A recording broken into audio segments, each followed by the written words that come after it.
কবর নির্বাচিত অংশ। কবি জসিমউদ্দিন।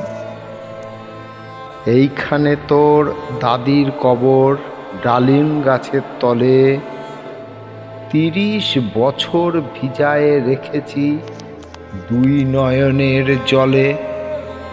এতটুকু তারে ঘরে এনেছিনু, সোনার মতন মুখ।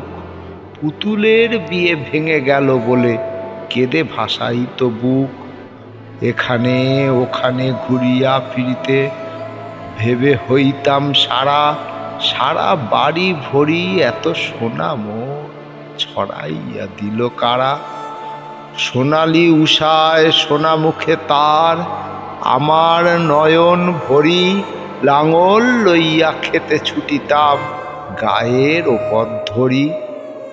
যাইবার কালে ফিরে ফিরে তারে দেখে লইতাম কত।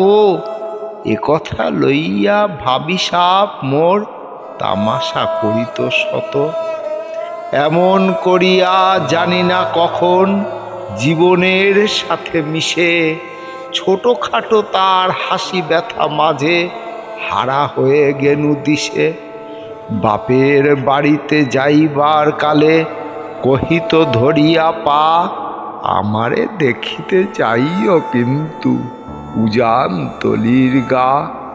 শাপলার হাটে তরমুজ বেচি 2 পয়সার করি দেরি। পুতির মালা 1 ছড়া নিতে কখনো হতো না দেরি। 1.5 পয়সার তামাক এবং মাজম লইয়া গাটে সন্ধ্যা বেলায় ছুটে যাইতাম শ্বশুর বাড়ির বাটে। হেসো না হেসো না, শোনো দাদু সেই তামাক মাজন পেয়ে। দাদি যে তোমার কত খুশি হতো দেখিতিস যদি চেয়ে। নথ নেড়ে নেড়ে কহিত হাসিয়া, এতদিন পরে এলে পথ পানে চেয়ে আমি যে হেতায় কেঁদে মরি আখি জলে। আমারে ছাড়িয়া এত ব্যথা যার কেমন করিয়া হায়। কবর দেশেতে ঘুমায়ে রয়েছে নিঝুম নিরালায়। হাত জোর করে দোয়া মাং দাদু, আয় খোদা দয়াময়। আমার দাদির তরেতে যেন গোভেস্ত নাজেল হয়। নমস্কার।